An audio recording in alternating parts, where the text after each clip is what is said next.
Okey Nazim, aku share apa yang aku tahu mengenai hibah lah.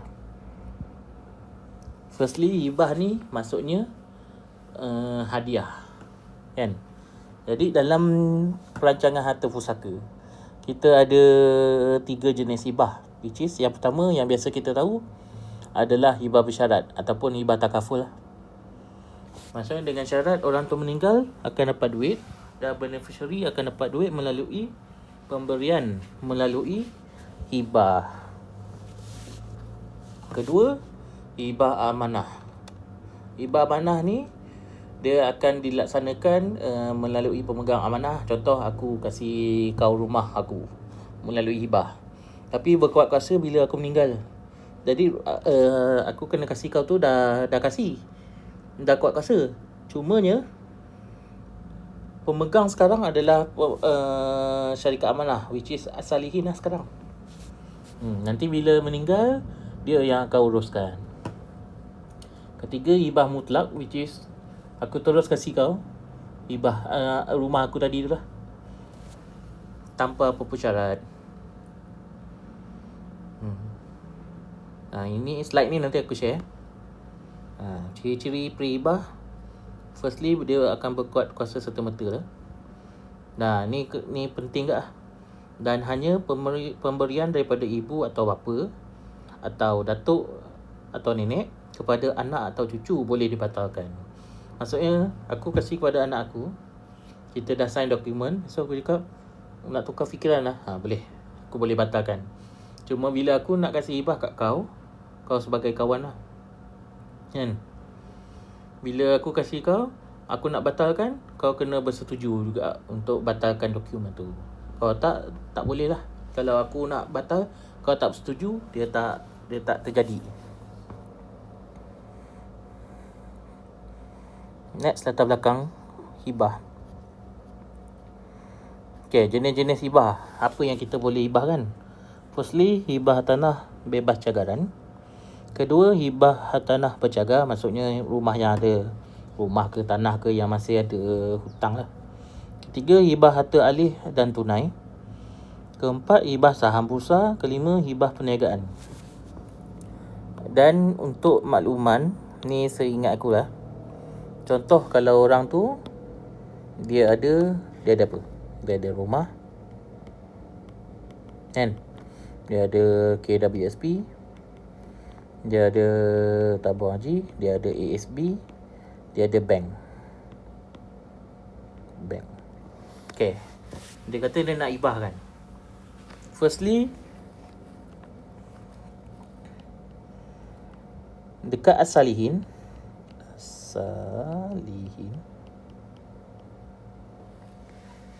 kita hanya boleh hibahkan maksimum 60% saja daripada nilai total harta pusaka lah. Contohnya total harta pusaka dia berapa? Kita letak 2 juta. Dan rumah dia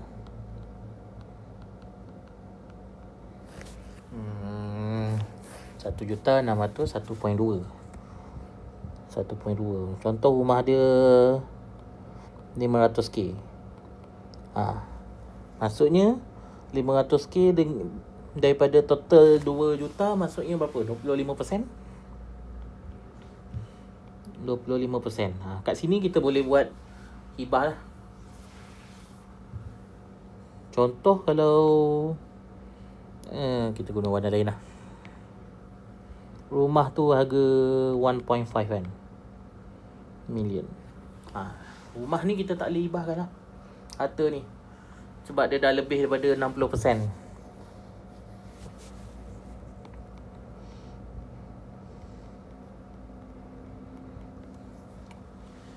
Tujuan je satu je, nak jaga kebajikan dengan hak waris lah. Contoh kalau aku ada 2 juta, aku terus hibah 100% dekat anak aku, apa jadi kat waris yang lain, kan?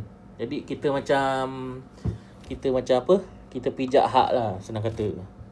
Dan apa yang kau perlu tahu, contoh kalau dia nak buat rumah ni kan, dia dah habis bayar kan. Jadi dia hibah hartanah yang bebas cagaran. Jadi untuk rumah ni adalah satu dokumen. Next, tabung haji ASB dengan bank adalah hibah harta alih dan tunai. Jadi ini satu dokumen sebab dia jenis hibah yang berlainan. Dan ni kena double check balik. Seingat aku, kalau contoh hibah harta alih dan tunai ni, dia ada 4 sebenarnya. KWSP, dia ada KWSP, dia ada tabung haji, dia ada ASB, dia ada bank kan. Kenapa tak alih KWSP? Seingat aku sebab satu dokumen tu hanya boleh 3 saja. Contoh kalau dia ada KWSP, dia ada unit trust, kena buat dokumen lain lah. Seingat aku, ni kena double check balik. Apa lagi? 60%. Besok hibah hartanah ni dia ada syarat-syarat dia. Contohnya, kalau tanah pertanian tu 1 ekar hanya boleh buat satu dokumen. Contoh kalau tanah tu 0.97 kan, lagi sikit lagi nak 1 ekar, tak boleh lah. Kalau tanah tu status dia pembangunan, tu boleh. Satu penama untuk hibah 1 ekar untuk tanah pertanian. Next, kita ada 2 jenis package lah untuk peribah ni. Dan ni perlu dan penting kau tahu, sebab kita nak advise kan mana yang dia perlu. Firstly, pre-hibah delegasi hibah biasa lah, standard. Ni sesuai untuk hartanah bebas cagaran, hartanah bercagar, perniagaan dan saham bursa. Beza dengan deklarasi hibah plus PA. Ada apa lah? Hijau boleh? Biru kot. Beza dia, kau kena ingat satu je. Firstly, dekat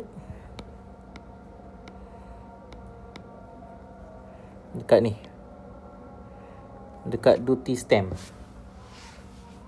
PA ni power of attorney. Apa power of attorney bahasa Melayu? Wakil kuasa, surat wakil kuasa kalau tak silap. Beza dia kat sini, bila kita buat hibah tu, hibah daripada duty stamp, bila hibah biasa, kita tak perlu bayar duty stamp. Dan lagi satu, bila hibah tu kita buat sebab turun hak milik, dia punya duty stamp hanya RM10 dia berbanding dengan value rumah. Tu teknikal lah. Cuma beza dia kasi hibah PA ni, kita perlu bayar, ni ada, kita perlu bayar ni duty stamp nominal RM10 dikenakan untuk harta alih dan tunai. Next, untuk hartanah, kalau kau kasih terus buat dengan PA, kau kena bayar duty stamp tu ad valorem. Ad valorem ni maksudnya ikut nilaian semasa hartanah. Nilaian semasa hartanah dia ada berapa lah, 10%, 20%. Dia ada tier-tier kata silap. 1%, 2%. Apa lagi? Basically, kalau orang tu nak buat hibah rumah lah kan, kita kasih dia hibah biasa je lah. Sebab jimat cukai, daripada jenis cukai dia. Dan contoh kalau macam tadi, contoh yang kat atas kan, dia ada banyak-banyak harta KWSP ni. Kan salah satu syarat kita perlu lantaikan hutang kan. So ada 2 cara. Satu, kita guna ada leverage ada people money, which is takaful lah. Keduanya, kalau dia tak nak, dia contoh dia hibahkan KWSP dia plus PA, power of attorney, dan dengan tujuan kita guna duit tu untuk bayar hutang ataupun kasih terus bila meninggalkan harta beku. Jadi KWSP ni, sementara kita nak dapat dokumen, nak cairkan harta beku tu, family kena ada cash kan, nak teruskan hidup, which is KWSP ni dia boleh terus guna tanpa perlu proses yang panjang lah. Dan PA ni ada kos 200.5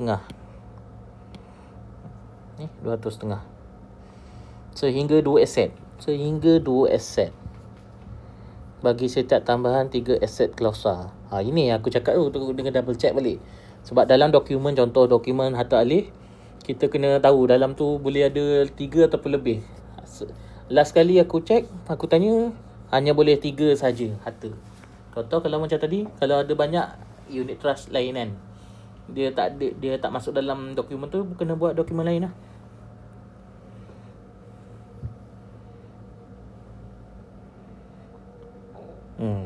Ni pun bagus tak? Surat kuasa wakilan. Pindah milik selepas kematian menggunakan probate. Yang ni pindah milik selepas kematian menggunakan surat kuasa wakil. Jadi senang nak faham. PA ni memang kita buat untuk cash je lah.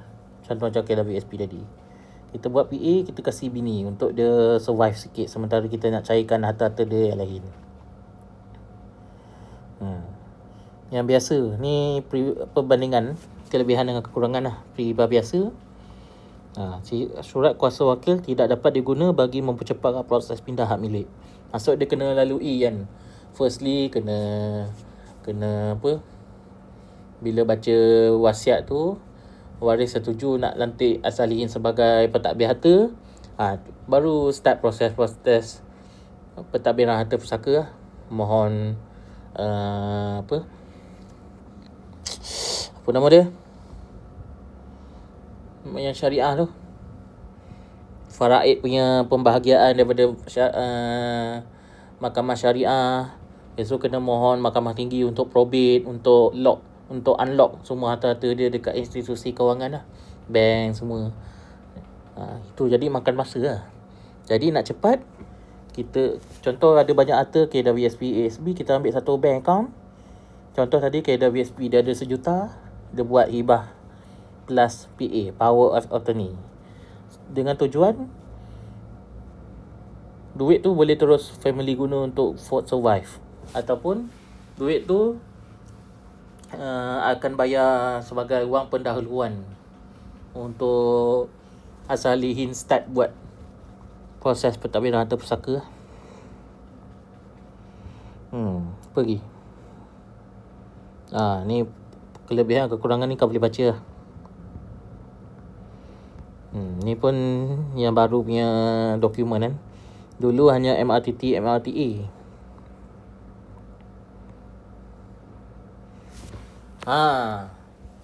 So next yang latest ni, satu, bila meninggal, urusan jenazah kan. Jenazah. 2, lansaikan hutang. 3, harta sepercarian. Sepercarian. 4, wasiat. 5, baru faraid. Ni flow kalau nak buat urusan harta pusaka kan. Jadi kita dapat lihat kat sini yang harta sepercarian lagi didahulukan sebelum wasiat kan. Jadi apa yang selalu kita advise, jika rumah nak kasih dekat isteri,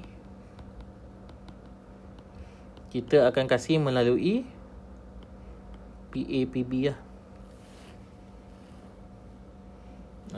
Apa PAPB lah? Perjanjian aset perolehan bersama ataupun harta sepercarian. Kalau rumah nak kasih dekat anak-anak,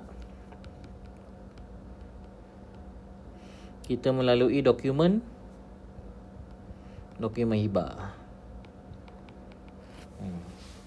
Cuma bila kalau harta hartanah yang masih ada cakaran, rumah yang masih ada hutang lah maksudnya, kena attach dengan MLTT lah.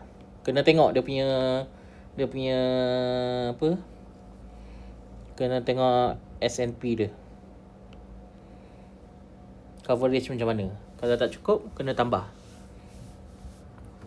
Sebab dalam dokumen hibah salihin dia ada klausa yang mengatakan, contoh kalau masih ada hutang dan tak ada, contoh kan kita ambil takaful dan kita tak ada tahu yang orang tu nak bayar ke ataupun tak nak bayar, lapse ke apa kan. Bila ada lapse, masih ada hutang, jadi hibah tu tidak boleh dilaksanakan.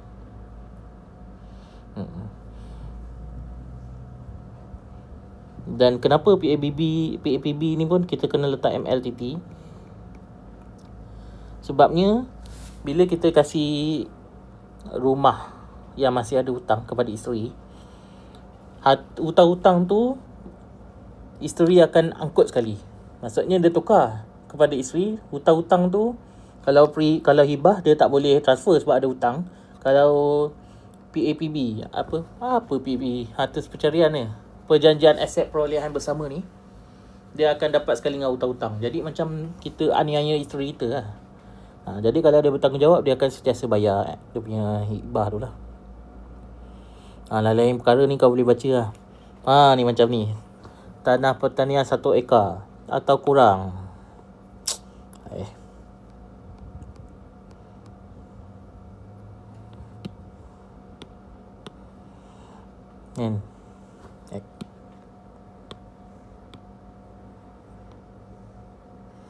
Tidak boleh dihibahkan kepada seorang. Ni kita kena ambil maklum lah. Sebab tu bila nak hibah kita kena dapat dokumen geran dia, S&P dia, kita kena baca. So nak kena tengok dia tanah Rizab Melayu ataupun adat kan. Ni yang paling penting. Tidak boleh menghibahkan keseluruhan harta. Ni untuk asalihin lah.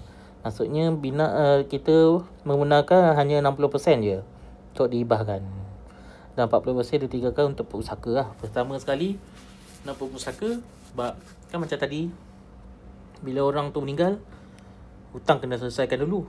Kalau kita hibah semua, siapa nak bayar hutang? Tu lah. Next, kita kena lantik asalihin sebagai wasi dalam wasiat. Ni apa ad valorem tadi tu lah. Jadi memang akan mahal lah kalau kita buat duty stamp, kita kasih terus kan, hibah dengan PA rumah, harta rumah. Kalau value 1 juta, dia kena bayar 24,000. Mahal lah. Jadi baik kita letak dia dalam wasiat. Bila meninggal, dia hibah amanah lah. Bila meninggal, asalihin akan jalankan tugas untuk kasih. Sebab yang beza, kena ingat ada satu perkataan.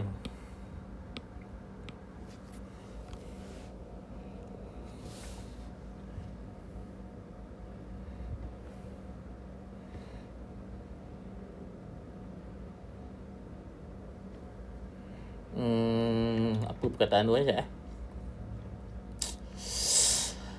mana grup ni?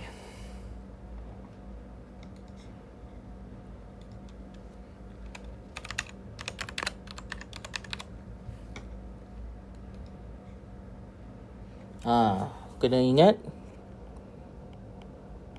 pindah milik, turun milik. Turun milik ni bila mati, kita pas harta hibah kan. Jadi dia akan jadi, dia punya stamp duty dia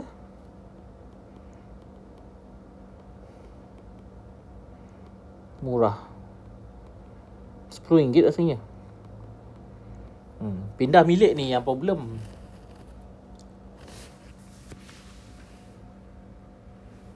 Pindah milik ni, kita macam contoh masa hidup kita kasih kan, hibah terus. Jadi kena bayar lah stamp duty ni yang mahal ni.